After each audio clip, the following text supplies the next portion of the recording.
시청자 여러분 안녕하십니까? 지방자치 중점 소식을 전하고 더 나은 지방자치의 방향을 제시하는 지방자치 1번지입니다.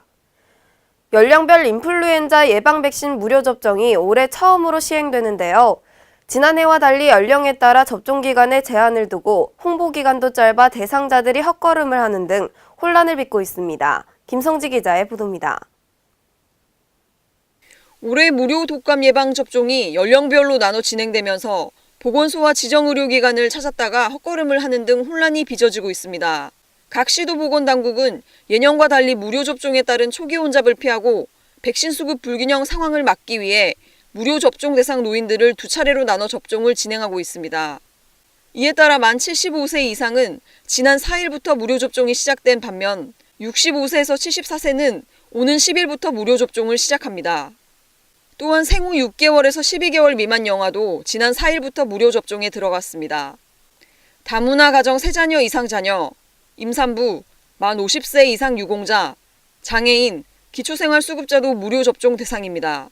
이들은 오늘 10일부터 접종을 받을 수 있습니다. 반면 무료 접종 대상자를 제외한 일반인들은 일반 병의원에서만 유료 접종이 가능합니다.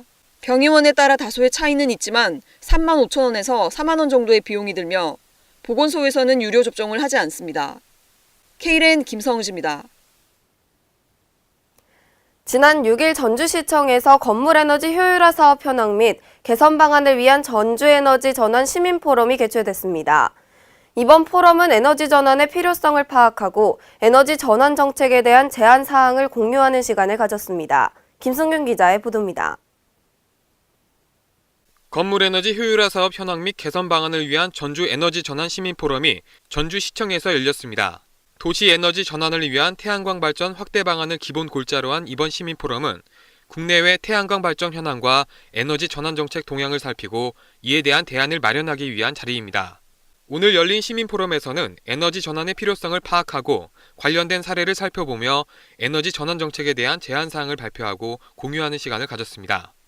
또한 이러한 정책이 전주시에 어떤 영향을 미치고 건물 에너지 효율화 사업에 대한 보완점은 어떠한지 의견을 나누었습니다. 이날 포럼을 바탕으로 전주시는 에너지 안전도시 실현을 위한 조직 구성과 함께 관련 사업에 대한 예산을 조율할 예정입니다. 에너지 지원 사업 관계자는 전주시의 에너지 전환과 자립을 위해 에너지 효율화 사업에 대한 구체적인 지원 방안이 마련돼야 한다면서 초기 논의 과정부터 민관이 함께 참여해서 사업에 대한 밑그림을 그려나가도록 준비하겠다라고 말했습니다. K랜 김승균입니다.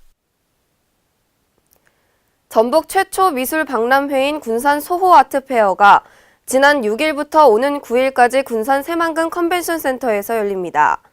이번에 열리는 아트페어는 서민적이고 대중적인 아트페어를 지향하고 있어 대중들의 이목이 집중되고 있습니다. 유희관 기자의 보도입니다.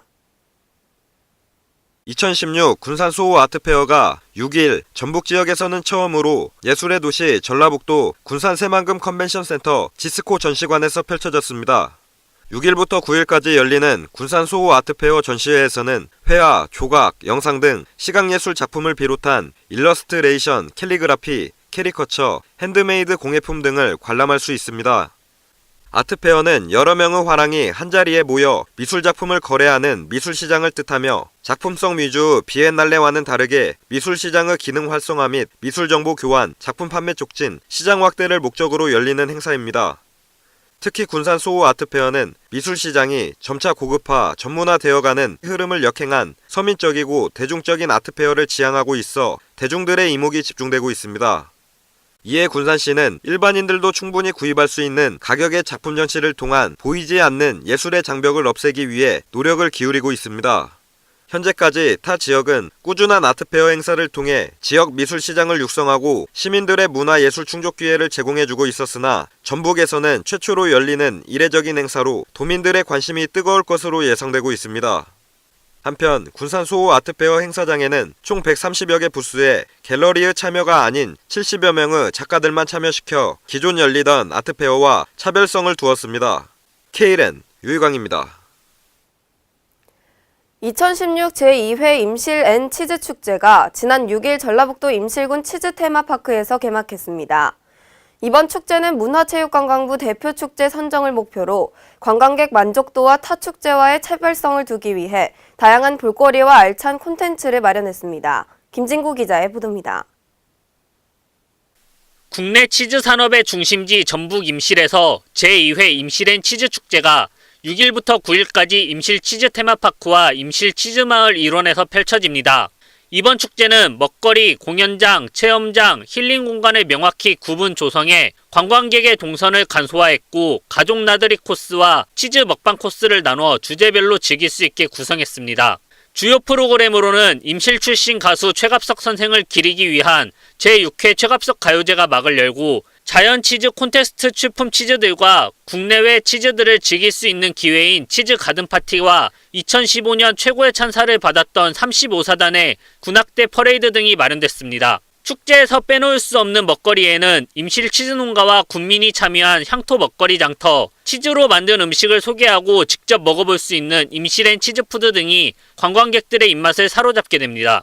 또한 두메 산골의 소득 증대를 위해 사냥 2마리로 시작해 지금의 치즈 산업의 메카 임실이 있게 한 지정환 신부가 6일 축제 개막장을 찾아 더욱 뜻깊은 자리를 만들었습니다. 한편 임실은 전주 한옥마을을 찾은 관광객이 쉽고 편리하게 축제장을 방문할 수 있도록 주말인 8일과 9일 한옥마을과 축제장을 왕복하는 셔틀버스 2대를 오전 10시 30분부터 오후 9시까지 별도로 운행합니다. K랜 김진구입니다. 제주특별자치도 재난안전대책본부는 제18호 태풍 차바의 영향으로 강풍을 동반한 많은 비가 내리면서 제주 지역에 크고 작은 피해가 발생하고 있어 원희룡 도지사 주재로 피해 상황 보고회를 개최했습니다. 태풍 상황 판단 회의에서는 도행정부지사와 실국본부장, 제주기상청, 해병대, 전기안전공사, 가스안전공사 등이 참여했으며 태풍에 대한 대책 마련 및 복구 대책 등에 대해 논의했습니다. 이에 입간판 등 5개 광고물 안전조치 및 어선 선박과 농가 비닐하우스 결박 조치를 요청했으며 해수염으로 인한 피해와 월파로 인한 피해가 발생하지 않도록 인명 및 농작물 관리에 힘써줄 것을 당부했습니다.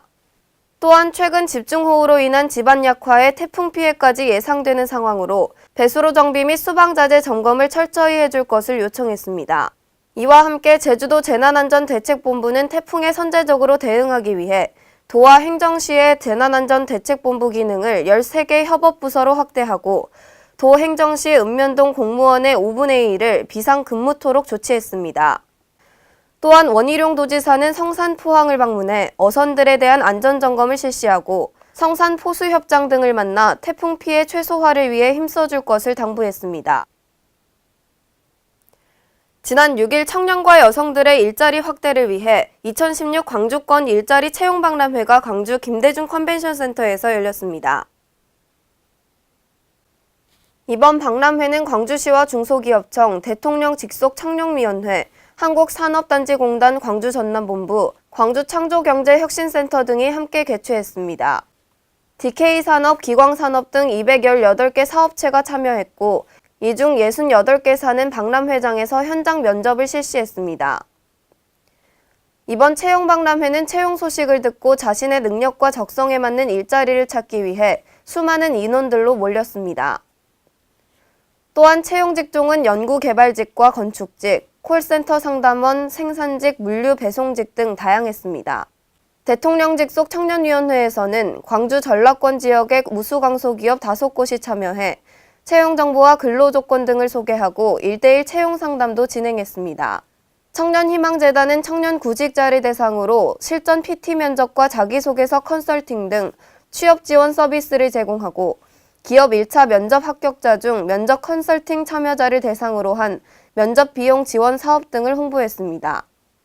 이에 채용박람회 관계자는 이번 채용박람회는 단순한 일자리 소개 중심에서 벗어나 기술력 있고 직원 복지가 좋은 기업에 대한 자세한 소개와 청년의 추가 면접 비용 지원 등을 연계했다고 말했습니다.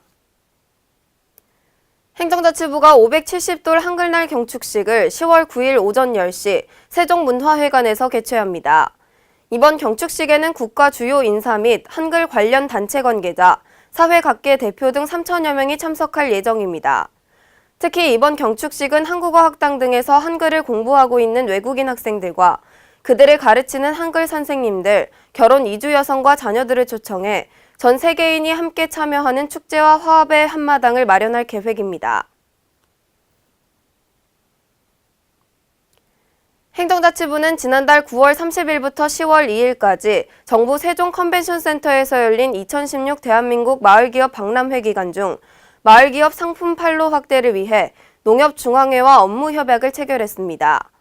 협약에 따라 전국 2,200여 개 농협 하나로마트에 마을기업 상품을 입점하기로 하고 구체적인 입점 방안을 협의할 예정입니다. 또한 농협에서 운영하는 농식품 전용 온라인 쇼핑몰에도 마을기업 상품관을 개설해 마을기업 상품 판로를 확대하기로 했습니다. 이상으로 지방자치 1번지를 마칩니다. 시청해주신 여러분 고맙습니다.